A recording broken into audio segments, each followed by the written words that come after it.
Rais wa Marekani Donald Trump alisema Jumanne kuwa amesitisha kabisa uwezekano wa kufanya mazungumzo na maafisa wa Iran kufuatia ukandamizaji wa maandamano nchini humo, huku akiwaambia raia wa Iran kwamba msaada uko njiani.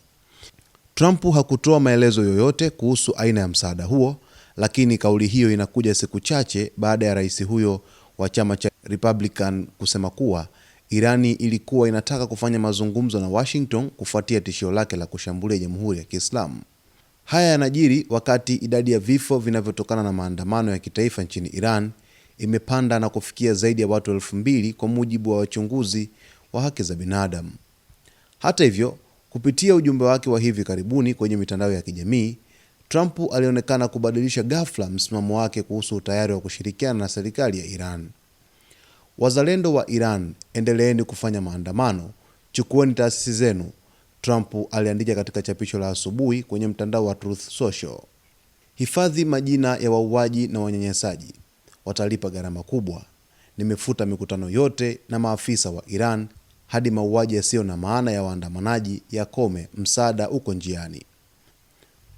Rais wa Marekani amekuwa akitishia mara kwa mara kuichukulia Irani hatua za kijeshi iwapo serikali yake itabaini kuwa Jamhuri ya Kiislamu inatumia nguvu za mauaji dhidi ya waandamanaji wanaopinga serikali. Trump aliwaambia waandishi wa habari Jumapili kwamba anaamini Irani inaanza kuvuka mstari huo, jambo linalomfanya yeye na timu yake ya usalama wa taifa kuanza kuzingatia chaguo kali sana, licha ya kusema kuwa Irani ilikuwa imejaribu kuwasiliana na Marekani. Hata hivyo, Jumatatu timu ya rais ilitoa matumaini ya tahadhari kwamba suluhu ya diplomasia ingeweza kupatikana. Unachokisikia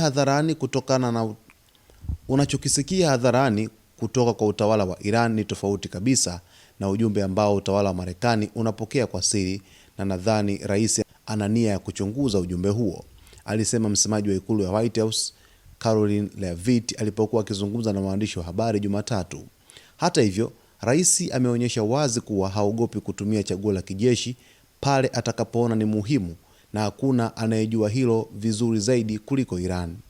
Pia Jumatatu, Trump alisema ataweka ushuru wa 25% kwa nchi zinazofanya biashara na Tehran kuanzia mara moja, ingawa ikulu ya White House haijatoa maelezo ya kina kuhusu hatua hiyo. Miongoni mwa nchi zinazofanya biashara na Iran ni China, Umoja wa Falme za Kiarabu, Uturuki, Brazil na Urusi. Makamu wa rais JD Vance, waziri wa mambo ya nje Marco Rubio pamoja na maafisa wakuu wa Baraza la Usalama la Taifa la ikulu ya White House walianza kukutana Ijumaa ili kuandaa chaguo mbalimbali kwa ajili ya Trump, kuanzia mbinu za kidiplomasia hadi mashambulizi ya kijeshi. Kwa upande wake, Iran kupitia spika wa bunge la nchi hiyo imeonya kuwa majeshi ya Marekani na Israel yatakuwa malengo halali endapo Washington itatumia nguvu kulinda waandamanaji.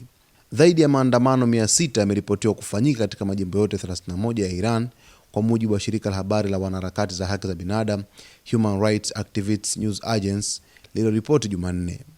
Shirika hilo limesema kuwa watu 1,850 kati waliouawa ni waandamanaji, huku 135 wakiwa ni watu waliokuwa na uhusiano na serikali. Pia imeripoti kuwa zaidi ya watu 16,700 wamekamatwa.